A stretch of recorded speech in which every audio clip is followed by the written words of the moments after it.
Hey everybody, welcome back to another WV Guns and Goats video.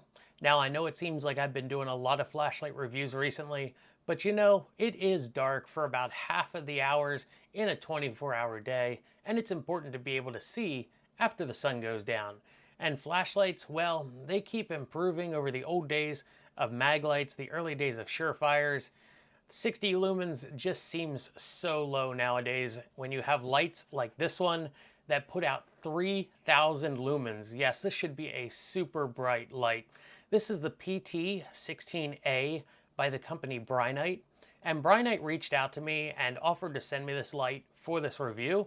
And I said, sure, I'd like to take a look at it and make this video for all my herd members so they know about this light. And if you'd like to join the herd, go ahead and headbutt that subscribe button down below. As always, we will unbox the light. I'll show you everything that comes with it, all of its features, and we'll take it outside after dark to show you the light's performance. Now this is a rechargeable light. It uses a 21700 lithium ion battery, and it uses a USB-C port to charge. As I said, it's a 3000 lumen light, and it also has a 52,500 candela beam with a 458 meter throw distance. Let's go ahead and open this up. Inside that box, you're going to get a lanyard, a USB-C charging cable, some extra O-rings, the light itself, a product catalog for the company Brinyte, and a user manual. Let's go ahead and look at the light itself. It feels hefty and it fits the hand really well. At the back here we have two buttons on the tail cap, and we have our hole for our lanyard.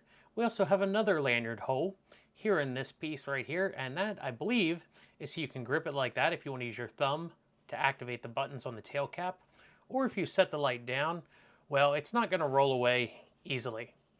Then we have our pocket clip, and it is nice and springy, has a lot of tension to it.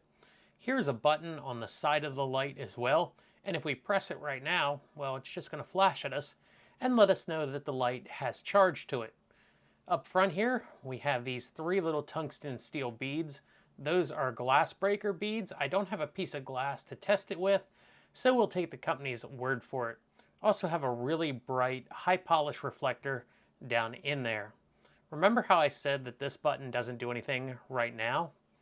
Well, that's because this light is in the shutdown mode, and after 1 minute of being turned off, the light will automatically enter that mode. To turn the light back on, you have to press this button 3 times, and it will flash at you to indicate that you have unlocked the light. If we press it now, it comes on, and it is on the low mode right now. Then we can cycle through our modes. We have the medium, high, and turbo. This is the 3000 lumen mode, and I can actually feel the heat on my hand there from that light. I'm going to turn it back to low mode, and if you press and hold this button, the light will turn off. Now the light is going to remember the last setting that you left it on when you turned it off. We have a USB-C port here for recharging, and this light advertises being IP68 waterproof, and it's supposed to be able to survive a 1 meter impact fall. The body is 6061 aluminum and it's anodized. However, the threads on the back for the tail cap are not anodized. I've seen that on some lights, and some they just aren't. This is the 21700 5000 mAh battery, and it goes into the light with the positive side down, and you can screw it back together here. Now when we plug this in via its USB port, you'll see that it shows us that it's charging. Got my USB-C cable here. That's our indicator light right there to show us that the light is charging, and it will go from red to green when the light is fully charged. However, while the light is charged, if you press this, you'll get a low mode and then a slightly brighter mode as well. And then just hold it again and it'll turn off.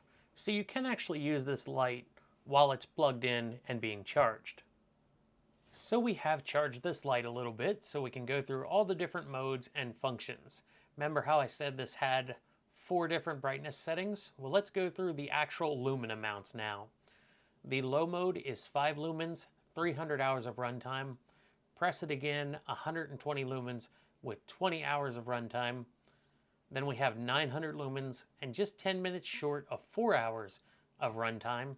And our turbo mode, the 3000 lumens, that gives you 135 minutes of runtime, which is 2.25 hours. I'm going to turn this back off by pressing and holding the body button there. Now we see two buttons on the tail cap here, and this is a warning to photosensitive viewers. This light has a strobe mode to it, and we will be activating it a few times in this review. So if you're photosensitive to strobing lights, I am just warning you now. The small button is the strobe button. It's a momentary strobe. As long as you press and hold that button, you'll have a strobing light. The large button is the turbo on button. Press and click it, you're right into the turbo mode. No matter what mode you turn the light off on, this sets it back to turbo mode. And if you activate it by the body button, you're going to be in turbo mode. Just press the body button again, and you can select whatever mode you wanted it to be in again and turn it back off. Those are the main modes that this light has. It seems pretty simple, right? Well, it can kind of get pretty complicated here. Let's go over the other modes that this light has. We have the large tail cap button, also known as the turbo button, the strobe button, and the body button. We're going to turn it on via the large turbo button. You see it's in extremely bright mode. Press the strobe button and we can cycle through the brightness modes. The light will remain in that mode until you turn it off via the turbo button. If we turn it back on using that button, you can see it's back into the turbo mode again. If we press and hold the strobe button, we will get a constant on strobe that will only turn off when you cancel it with the strobe button there. If we have the light turned on via the turbo button and we press the body button, it will cycle through the different brightness modes. If we double click the body button, we have a strobe mode. Double click it again, and now we have an SOS mode. Press it again, we're back to the brightness select mode. If we try to turn this off via the body button when it's been turned on via the large tail cap button, it will just flash one time at us to remind us that we have to turn it off using that button.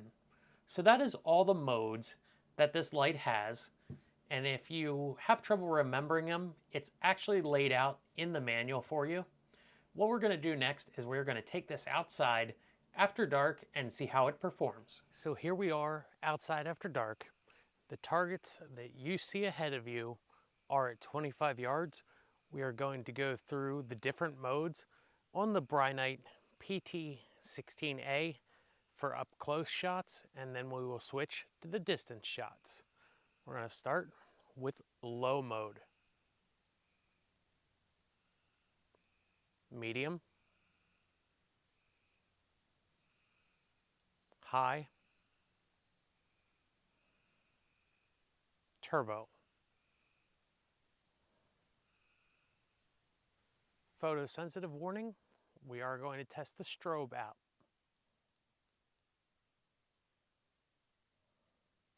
Out ahead of us, we are going to test distance. There is a barn with a baler at about 70 yards and a tree line at around 100 yards past that. Let's start going through the low to high modes.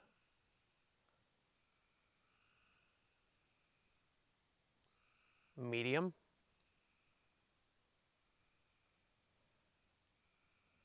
high, turbo.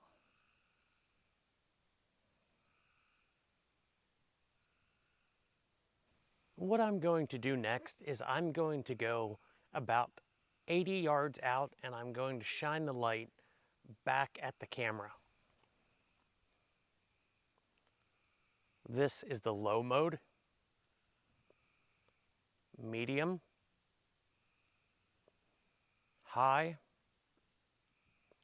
and turbo. Thanks everybody for joining me for this look at the Brinyte PT16A handheld flashlight. If you'd like to check out this light for yourself, you can go to their website, which is www.brinyte.com. That's BRINYTE.com. You can check out this light and every other light that they make, as well as the multiple packages that you can get with this light when you order it. This light starts around $100, and then if you get something like the Tactical Edition, which includes a flashlight mount and a remote pressure switch, well, the price goes up just a little bit for those extra accessories. This did pretty well outside after dark, and I've pretty much memorized most of the controls on this light after playing with it for a couple days now. Even though it does have a lot of different modes to it, they're not hard to access and you get used to using them. So thank you for joining me for this video tonight. This has been another WV Guns and Goats video, and remember, if you're not out there having fun shooting, what are you doing?